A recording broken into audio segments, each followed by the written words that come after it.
Manever I say ma PENDREAM TV. PENDREAM TV there, I see them yopo. Mahama or the copy more the 80th UN General Assembly or the Assembly na editu ja. Me pese sema miensa yebe kwa shaba yeba yebe delve to nkoma or the two hono. Founding member states of the League of Nations, only 3 were African: Liberia, the Union of South Africa, and Ethiopia. Egypt was to join later in 1937. Africa's overall participation in the organization's founding was minimal and relatively unimportant. That's because before all the other talks and meetings, representatives from a group of 14 nations gathered in Berlin for a series of discussions that began in 1884 and which led to the partitioning and formal colonization of the African continent, which is also called the Scramble for Africa. It has famously been written that past is prologue.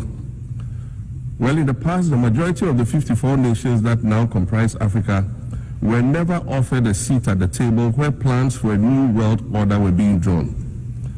But, Madam President, as fate would have it, the tables are turning, and Africa's role in the authorship of whatever is yet to come for this world is going to be huge, and it will be consequential. According to this organization's own projections, by the year 2050, more than 25% of the world's population is expected to come from the African continent. So you see, the future of this world is African. Allow me to say this once again a little louder for those of you in the back. The future is African. In January, I was sworn in for a second term, which, let me point out, was non-consecutive with my first term. Our currency, the Ghana cedi, was rapidly depreciating, faced with rising inflation, a huge debt burden, and low morale amongst our citizens. My new administration settled down quickly and embarked on an ambitious program of comprehensive transformation designed to restructure Ghana's economic foundation and enhance our competitive standing globally. We refer to this process of recalibration as our reset agenda. In just 8 months, we have achieved significant reduction in inflation from 23.8% in December 2024 to 11.5% in August 2025, restoring price stability for our citizens.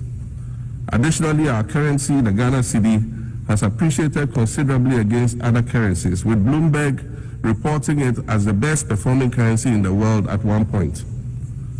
Our improved sovereign credit rating reflects increasing investor confidence in our economy. And our 24-hour economy initiative promises to transform our economy.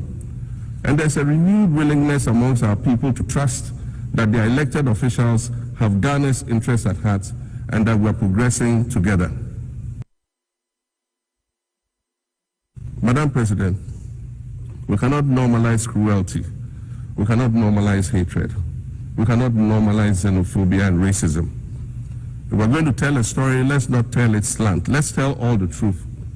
When we speak of migrants, we speak of Mami Ewusi Mensah Frimpong, a judge on the U.S. District Court for the Central District of California. She's the first black female judge on any of California's 4 federal district courts. She was born here in America to immigrant parents from Ghana.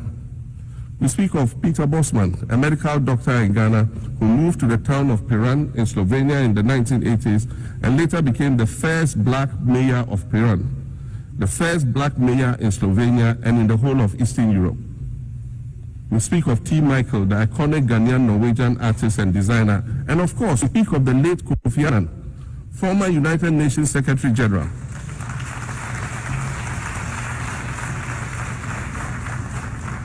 Former United Nations Secretary General and Nobel Peace Prize recipient, who was born in Ghana but spent his adulthood in various places in America and Europe.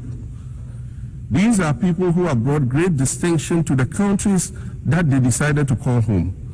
Just as the migrants and the children of migrants before them did, I dare say these are not invaders. These are not criminals. Madam President, the slave trade must be recognized as the greatest crime against humanity. As the African champion on reparations, Ghana intends to introduce a motion in this August body to that effect. More than 12.5 million Africans were forcibly taken against their will and transported to create wealth for the powerful Western nations. We must demand reparations for the enslavement of our people and the colonization of our land that resulted in the theft of our natural resources, as well as the looting of artifacts and other items of cultural heritage that have yet to be returned in total. We recognize the value of our land and the value of our lives, as did our colonizers, as well as the governments that happily paid reparations to former slave owners as compensation for the loss of their property, in quotes, and that property for which they received compensation was paid referred to enslaved people who had been freed. Madam President, an increasingly insecure world is witnessing upward spending on defense budgets of bilateral partners and steep cuts in official development assistance. Since July 2024, it is estimated that there's been a 40% drop in humanitarian aid globally. In this era of global uncertainty, Africa must exercise sovereignty over its natural resources to raise the necessary funds to ensure the well-being of its citizens. The days of parceling out vast concession areas to foreign interests for exploitation must come to an end. We'll continue to welcome foreign investment, but we must negotiate better for a bigger share of the natural resources that belong to us. And we must insist on value addition to these resources. We're tired of the continued image of poverty-stricken, disease-ridden rural communities living at the periphery of huge foreign-controlled natural resource concession areas. We're tired of having people extract the most they can from us and in return offer us the very least by way of respect, consideration, and dignity. We're tired of not being represented in ways that reveal the richness and complexity of our history or acknowledge all that we have overcome to arrive here in this liminal space of untold possibilities. Dramani Mahama no copy mo New York, the 80th UN General Assembly. Na odena no disem oditu edwano. Mamembra lawyer David where we brown ho. Law bibi aboko de. I FAE papa. Yeda nyame ase. But lawyer Dennis Oforia said bibi aboko de. Obade ado. Yo yeda obade ase pa. Yen sembre lawyer where we brown yen shaso wo hwe. Yen hwe His Excellency John Dramani Mahama. The speech and the other two, the 80th UN General Assembly in him war New York into Nico Medinchia Emma Ashafone especially my people of Ashima, my wife and children and my students. Micheche Obia, Stella Gaugan Wina Michomo. Okay. Nico, I just want to stand on my feet to applaud the president. Okay. Because Nico, I listened with rapt attention His Excellency John Dramani Mahama speak. Now, in recent times, I have not heard anyone speak so boldly, decisively, truthfully, honestly, and talking about the real issues are in here also a UN Assembly. Wow, obubonia may be so I will share. Oh, because okasa efa slave trade.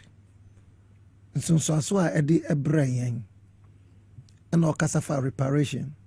Or say abrofuno omo enyeden. They must pay us.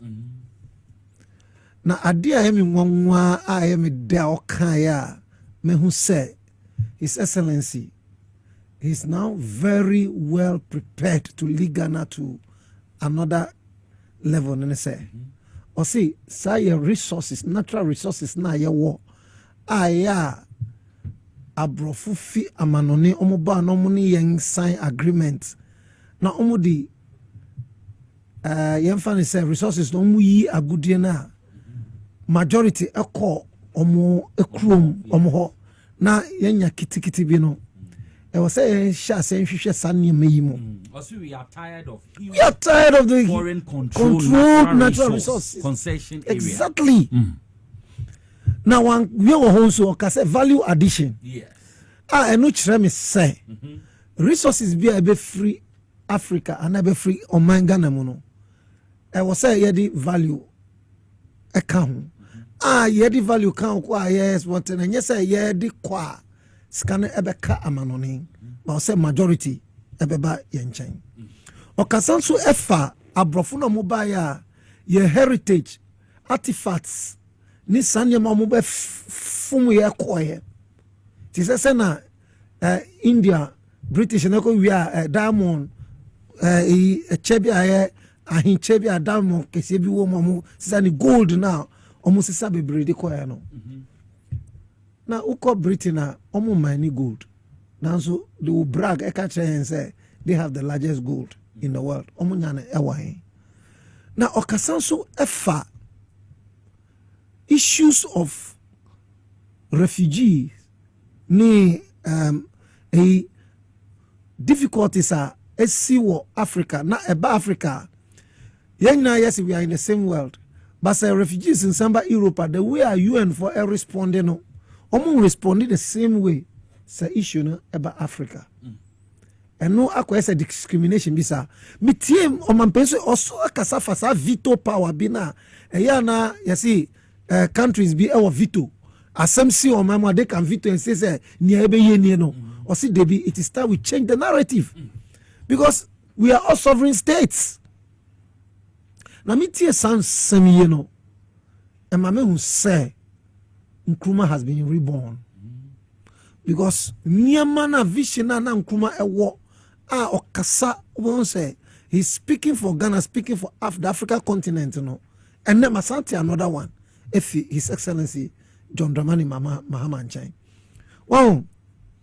Say young leaders say yebenya be say 40% of African leaders and African leaders ombo yo ma dwen a me kasa say a metimi aka no kre no akire wiase no me sure say Africa betimi den ntuma pa den ifra. It's about time we move as Africans. Look, me culture say 75% of the world's rich resources are in Africa. African map na wo ne sa no enye ni size no map a ye geography no. Africa is bigger than the way we see it on the map. So for African map, China bekom, Russia bekom, Canada bekom, the whole of Europe, Western Europe bekom, United States bekom, ebi krabeka. But minim nienti amoshe da draw African map na ayene kitikiti sa. We share African map na. We share the right hand side from Mauritania side or echo the other side of it, the horn of the side, the Sudan area. Honor. The distance na if you honor is more than we share from Britain, echo the end part of what? Europe, Russia. But we share map na. Ebe say the distance from Europe to Russia, honor, I was saying Africa, but it is not true. And the Abrofono, Omo Amwadrin say, Africa, they don't make a shake kubi mu. Sisi ensa, but say, wow, a binomo. Omo kwa brochre, na mo konya abrofodria nene, a mani be wari omo ati say, sa UP tradition for no. Usha omo na ya omo taye sani amano UP tradition for no. Enyo mo na mo overthrow kwa Nkrumah. Enyo mo. UP tradition for enyo mo na mo say omo mpe Nkrumah. Enyo mo na bibi bia Nkrumah ya ebe Ghana be self sufficient omo ton ye. Yen reactor na atomic energy. Reactor na Nkrumah di ba say dey generate electricity. Omo to Nkrumah free additional no mo efa ko US no. Enyo mo a dan kwa buzi anu mo fi. Dan kwa buzi tradition mo fi enye UP for. Now recently Akufo-Addo no mo ba here no. Were they not propagating the West almost promoting Western against African? Oh yes, almost support it. And it's an UP traditional obiti on Tiasia. Omubanya Brofu Kesen Kwan Omokika. And it is time for Africa to rise. And for me, you know, Tiawa Meka Misha Mitie, His Excellency Ekasaya, you know, I can say, his speech was apt. His narration was sunset. And his rendition was lucid. And the presentation was very clear, straight to the point. And for me, now I felt goosebumps around me. Now, tears were even flowing through my eyes because he spoke as an African, he spoke as a Ghanaian, and he spoke as an African leader who is thinking about Africa, thinking about the growth, the development of Africa. And no wonder, when he was being inaugurated, somebody like Ibrahim Traore came and was what? A guest of honor. Because these are leaders who think, say, I was Africa fan in Tuma Paide. Ifra. Wow, and young one was Netanyahu, most of the people walked out. Wow. Well, support this call. Yes! A lot of people walk out because ultimately again who here to try there omukoye misanya mana criminal ICC to me woman chiomo by African leaders omu de America. Wouldn't say a President Abbas any a Palestinian team of no mukobi dina mu visa. Yes. How can you do that? And you cause a Netanyahu there you give him visa. What kind of world are we in? What you say? If we are saying na namu de mu ye yimo obidin kwasa samo asan say of form mu niam sunte no namu jejeje omuso omo kanu kura mbese yentu ponu you don't want to. And he says also spoke about what the financial institutions, international financial institutions, that the narrative must change. What you say? I am everything, I am a conditionality anyway. Say US no Boroska, do they give them conditionalities? And for me, I am so happy that we have a president who spoke as maybe Nkrumah would have spoken. And for me, I want to commend the president for his resilience, tackling the issues the way. And you see, he did not shout in talking. He took his time, articulated his points, and made sure that he hit the nail right on the head. And you could see people clapping, supporting. And for me, this is the way to go. If African leaders will rise up this way, we should never sit down for what happened to Gaddafi to happen to us again. We should never sit down for what happened to Nkrumah to happen to us again. We must not sit down for what happened to Patrice Lumumba to happen to us. Africa must arise. And this is the time for Africa. Africa must unite. And this is the moment for Africa. Africa must start talking. And this is the time where Africa must say that enough is enough. Yet, Omayumu, Amobia, your friend Asha one, I saw a China ni, on what to be by the controlling mining sector of Ghana. A serious so. Asha one, now you got chomene ya. You see a penny be, Nini pa, who's a sentiment, you see mini penia. Nature say, Bibi Omuntem, Minipa, he's my person. O penny be, Obi so Kokwanansu, Obi friend Kokwanansi. You see some short man be our MPP party no more pay movie. Who means Sana me say I fine. What I say? You say MPP me? Yes. Okay. What I say? Allegedly, yes, a senior minister be. Sana me tell you. But all I know is I see Obi. I'm manipa ya China ya deport me kofa as I around my name. What is wrong with us? You can't go to China and go and mess up. Who born dog? You be cool. Now your ma omuti me ba me say ensio. You only say we are. Your boy who want to say about retire ni you know. Now say MPP for ba say 2024 the water was better than now. Omure fi say the water flows from the top there, so it takes months, yes, for the water to flow. And as it's coming down, it pollutes the more. And that is why, for me, I want to, for the first time, congratulate a communicator of the MPP, Ernest Osu-Bempah, for saying, say, Mahama is doing well. Their party should shut up because Sagalan said they couldn't fight it. Ukai say. Report now from Pombuating. Ediba out to say, Galam say kingpins now move or my mono. AMPP from Penny be.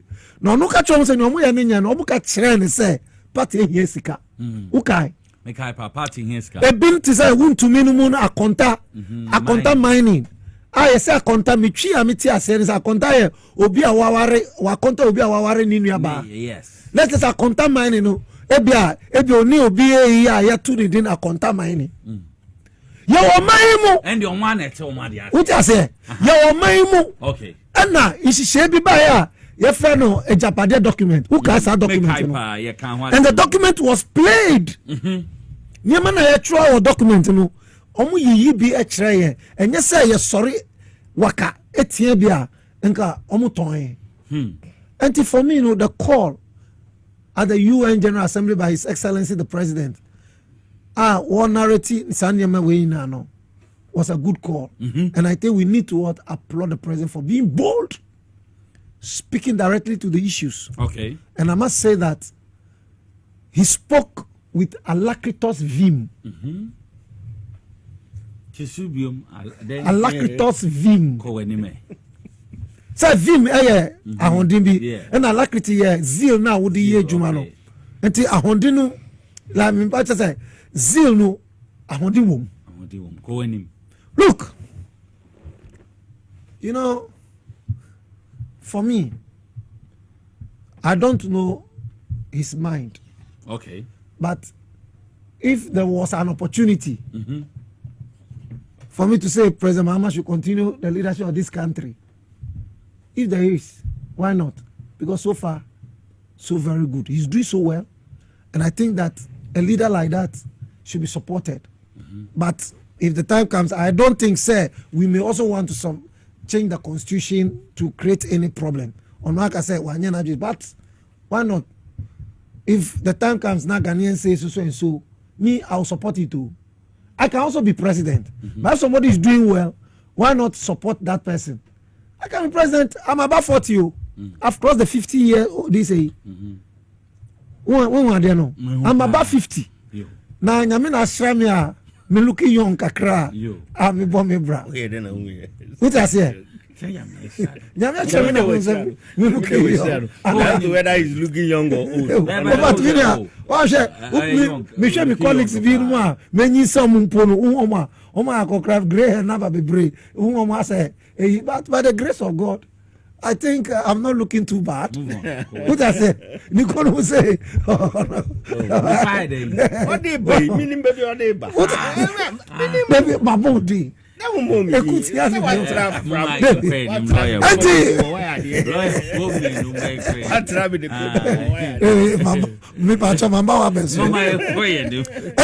on a more serious note, I think the 80th UN General Assembly would remember His Excellency John Dramani Mahama and his speech delivered on the August occasion.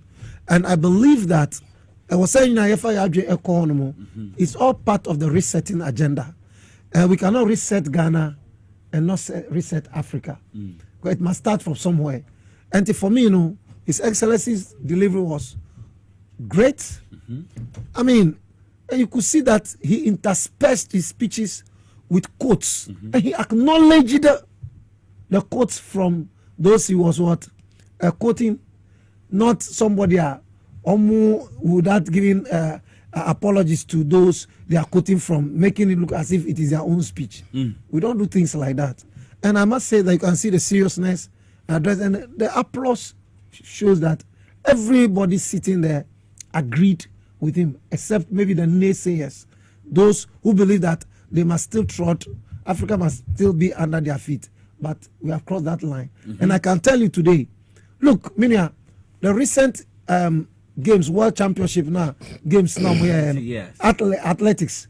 Who are those winning? Is it not? Are they not Blacks and African dominating? Yes. Olympic game. Look, Jamaicans were not born in Jamaica. They were what? No. Africans. Africans, they know.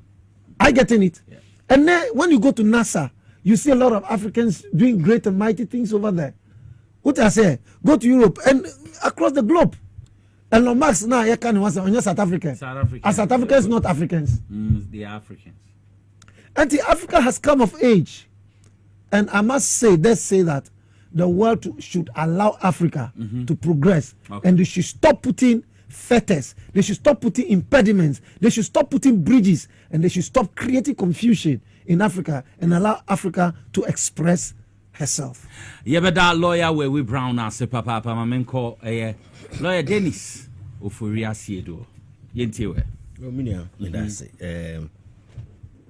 me say first akwenya iso na ma chia His Excellency John Dramani Mahama baby obi na mama no aiko na mafasa akwenya ya so achia minia no ma omo tiriji so far me try say wa sha minia penny gakpo uko ho friend Iron one businessman what tapa to us ka say Iron ni ever gakpo ono no so de gakpo na mrantie no gakpo no Iron gakpo say Iron no ni denti no ofrend ho Iron no ese jama oni TV SYZ contract nti osori a no okay nti unya trans ya pe no send notice I'm watching you nti nkrana nkwa nchana nkwa wo amane anti Jane ne ochiami jama no munyina moso we matese mo hwe ye ma munyina ajo eminia msese o hwe obi esua nanamo a e wo se otobo na osua ni nti from time to time no ye betna se a ye ne timamufo ekasa nti na ebe hia se ye beto ebo ase na onipa na otu anamo na ye bebo ho dawuru ni etie ni anope na me wo kasa fidie bi so na masema me kan wo ho no na menim se enyumei situation ne be ye worse me ka se His Excellency John Dramani Mahama seti pace bia I said no correct no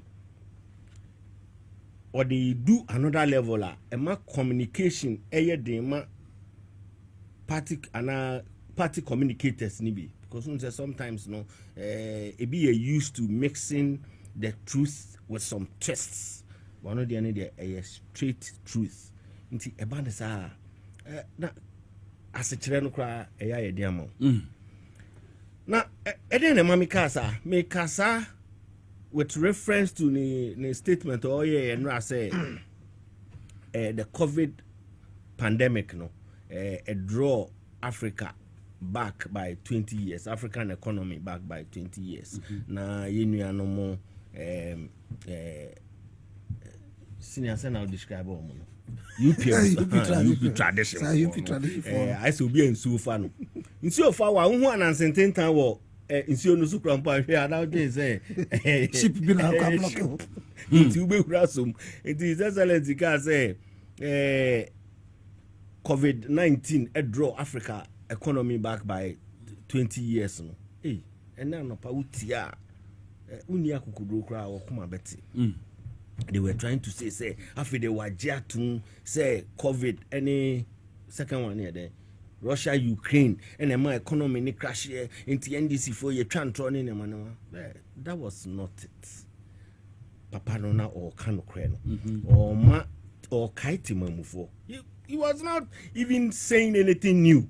Or Kaiti Mamufo said, Yariane by a kuni pebi, a good businesses be, a good businesses be, but Uonim dia or Sandy Beba back on tracker. Oba sorry. So ni nimdia to send an MPP ni nimdia. They did not have the know-how. Just a no nimu nyansa ya de sorry free COVID nim. Enti no mu de Ghana for job be omu de jai. But you see aban papa ba anamontuo no move Ghana free baby a she ko baby a hojo kakra nti enema get better but you may listening to His Excellency John Dramani Mahama from the beginning of his speech to the conclusion of his speech ntumi nyi bibia mfiri mu bibia de nana kwan mu bibia siso slave trade any day any say abrofo no eba ye manyi mu any other parts of Africa be fa ye nananom ko omo ho se nkoa masa uko ba bi ti se keta fort ana ko Elmina Castle ana Cape Coast Castle na ye take you through ni ayedi ye nananom famu na this a wankasa wutimi ye de na onya tinka bia wo mu asamo na che se omu di ja wankasa na woto hwe me air condition mu kra me sweat na yedi wakose dungeon mu Jesus so sana ye yu mo medare na manage a na brofo no hwehwe mu omo ni ji omo no mo afam no omo ni omo akoda oni omo dawe na omo nyim omo a na se omo ja omo enti omo na ye wo omo half caste na omo to the Hutchinson Keposen Danielson Richardson Kwame Vincent Yosin no so no enti sa no omo ye Bebre Salamu ye what I say recent ni we no more fry no Stevenson Davison Kojovison Richardson Dennison wo what I say hatful Kojo hatful no more Dennison o de send the honor ebi ni ha Yosin no ana ye MP bi na what Cape Coast MP no Ricket okay enti no utimi mu say ye na yeti ha na sensenfo no nya maye so krampo no ye team fifiri abra ye oti air condition mu na ye nananom ene ye nananka so anom na omo ye de omo shed dungeon mu omo hu amane na ntie anasua yesua ne kire say samre no ntumi mpo complaini o complaini a ye twa ba o ene nkola mo ye nema ye se omunya ne amoye ikrampo ye se eno corporal punishment krampo ye se eno enye ye nyai ma teacher ni krampo ntimi nkorete akola yes so ta say sakeni yourself amba bro we should bring samre no na nye keni o eno eye cheni ye gwa wo mo ma wo mo te onka se ye de dade abo mo na ne na ye de toto wo mo nan ne wo mo nsa no eno krampo uko hu a eya homete uye mbesho utimu se ye nananom no omu hu amani enti His Excellency esre UN say omu declare say for all this while no eno na ye the most inhuman treatment ya manipa ewo wiase bibia ni wa eno achi no esi wo wiase a eye ya esien no na unim mitie no na mitum se papa o watenka o woni pa hodo na unim ade ba ko so a okan ya eno so to makoma so no eni se unim ne efre no xenophobia yes amanfo no timi tena ho a no maka se Ghana fo abedoso ahadodo Ghana fo nti enye adwuma nye Ghana fo nti sei na racism na yes obi timi hia menua yesi ento ada Oko South Africa South Africa dey say nim he ya me ko ye nua no mo nchen ehemfa China okay na me experience bi on masa me ko pe me ho asem ko food train menkwa na so mzo so do doso nti at any point in time no train na yema kabe na me wo na yema ena kwame manko pe ba bia ntena na mko pe ba bi gina na me ma me saso so po yi mu na akwa na me ko gina na chi no minim ne prompt na odane no ho so a black man. I say usuro tefre a wadane ho tefre no Time who she Come Kase. afemi na mai mo bo am gina ho me say na me ho afemi me am me say me ho na bon ana say me ho na ba na no de na di ne bibie ho na omo ho na I say omo fuan so omo fuan so until nipa ba ko pe bi ho minim ni okan here I say kasa ni ntu snubbing them but the guests ni chese omo nya ni omo ye no just one person. Now my wife confused. Now my confused because my heading. Me huna my heading. Me ni my heading. But the only difference I hear clear is say me too. Na me share that me too sa bet. Ngomo sa be twa me hu share sa no. Na fe me ya dance. Me ya Kodak yankasa me too. And that was me nya sure say e be hu broni wo Ghana ha. Atwetwe ni sa.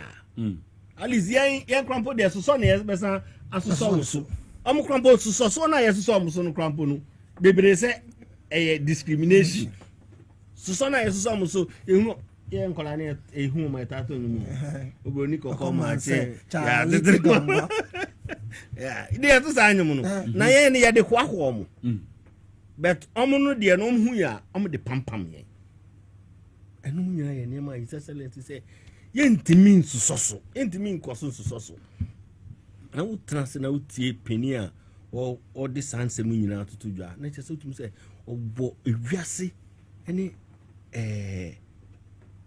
ne man hudo na hwe owie ye no o se UN nankasa UN na omakọ na assembly na omokọ general assembly na omu kasa no omu hia reset also we reset na Ghana cry reset Ghana crampo de yen sheda nya yiyimu yen ha ye ho yen ni obi a ye kase we wo Vito bi a wa ha yen ni obi a ye kase we oba bi kroma me manavesa yen ni obi a oye ni ehia bi a wa ha sa so Ghana crampo no ye bo reset wo kroma reset de be ye ejuma reset agenda no be ye ejuma rough even omo ni reset no ma arehemu crampo ene omo jitum yeah because reset no direction ye baby adi ye ko ne ye who feels it knows it that's true account wote nka bible say ne ye hu ene ne yate ene edi hu adanse na wensu ne ya feeling so edi hu adanse ya eno so yeye nti amanfo timu tinka wo mo hunam mu nti omo so mo di hu adanse UN ehia reset na sa reset mo Ghana eshase sa mre na ebeka say amam enum bi pe na wo ho na omo de say wo pesa wo kokko a omo mo tibi ka say koda kokko wo ye wa adwo say wo kokko mo tibi ka say ye ma wonko wo ye wa adwo say me ma anamonto we akoso ewo mema mu a omo mutibe ka se da bi ya nyintum na omo ka se omo nyintum a e fine a enum nyina ye reset no agenda no e se eka ho na ye rally amanfo amaya horo bebre no mu nyina ba bagitum se da bi we ente se ekoso na onim se obi wo mfan se US no person ba Ghana kobre na ye komunimu so be sorry akodi queue mu ni nema dodo na ye online fa send say bra masa utimi shia o ma mu fi amanone abaha no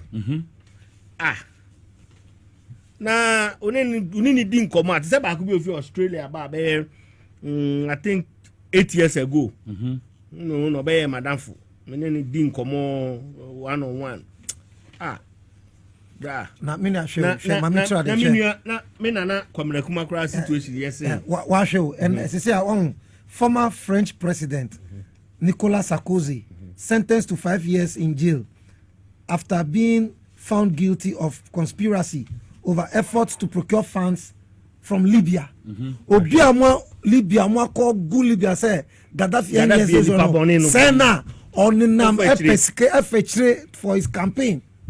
You are sentenced in 5 years. So these are the people His Excellency was talking to. Says I dream say it say no. Muma sakra. Mini atuaso. Unim. Edu baby no. Ne ma kasa ne ye me den say I felt say he was talking directly to Trump and Israel. Oh yes. At a point he was talking directly to them. Eh? Oh, nkayeni US for the nkente bone. I'm so senior Africa for mu koba obi beji visa no akọ no ba na wasan be DQ mu no be to esika money there. Ye be ma wa dimfienum na mumu kọ a udi bosom nsia san be tra mu mre no so na opesa osan kọ. Ah! Ya da sorry ya. Yes ye twam Africa for mu koba dodo. Ye ma mu mabiem. Hey, mukoba dodo ye mamu mabiem. Me bra. Ansi wow. Post office. Ebia in recent times don't cause any bibi anko US nti. Enema ye send ko no. Eno so akwa o make so US for no ye ne o manya issues. Wo de nema kwa. Ada so mbesizi and be returning nema no de aba. Wow. Oh, massa. Nanka assassin the shim would the corner call the boo dia neighbor. Ah, maybe recently. Oh, a dear cook. A dear cook. I'm not a capo bonnet. Eh, bonnet. Oh, Nemo would the bar. Yeah, there's a cacodi dear good. Send your wife, yeah, massa, unya quine. And I may send me the befa. DHL. You know, where born was so kakra. Ghana Post Nanka was film. A born was so kakra. Be honsuno. Almost a problem. Eh, the same. DHL. First one, unfortunately, first one. And then a bomb could do it, but you have to. I was so. Refuse who could to a bipe near man Sambe Baba. Because you bro bill no tax and I was so within a certain period. Within that period, one to delay kakra. Ah, near me delay and any 3 days. I didn't know koyana empty container. I'm deliver you by empty container. Omo you never nephew. So what I say. And this say nkaya dia relationship papa e wo ye ni omuntema. Sanya mane man nyina ensi. Say mu gwe kwan mu ma ba ha be wia yen. Yes, Ramusam fan near Manamra. Ye said the moon quine. I had the Nemane Baho bedrua. Mutimi we are the Anamasa repasser. On by repackaging, no more the empty parcel. I call. Who does that? And Timinia, His Excellency, speech no mind there. Brofuni be there. Nede na we ada ni UP ebusa for ni. Brofo akese lawyer brofun kwa na otia na otutu. Masa ye wadia. Mo na mo kan say wazoyi. Ye wo president papa. Na mamu eso ani. Na mamu ejina brane. Na okọ enso no wankogu ani mase. Ne kasa na emu dawo. Crunching. Enyefi. And your person can be answered or can ye akukudrusu. My Trump who say, Service and Nemana, oh yeah. Yeah, and said, I just say you took one be a sa. Name me you took one, I was set or brim. There is set a mine and near my baby. So I say. Yeah, no, ye move one in Chipo.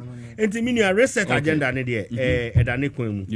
Yenso, you bet tie His Excellency, who said me, that's it. You bet tie His Excellency John Dramani, His Excellency John Dramani, Mahama. You bet tie it. I didn't come out, I'm not PENDREAM TV. Now, so far, so good. Say open online portal, what Ghana. Nipa share, Nipa follow, Nipa comment here. To my best of knowledge, without any biases, PENDREAM TV.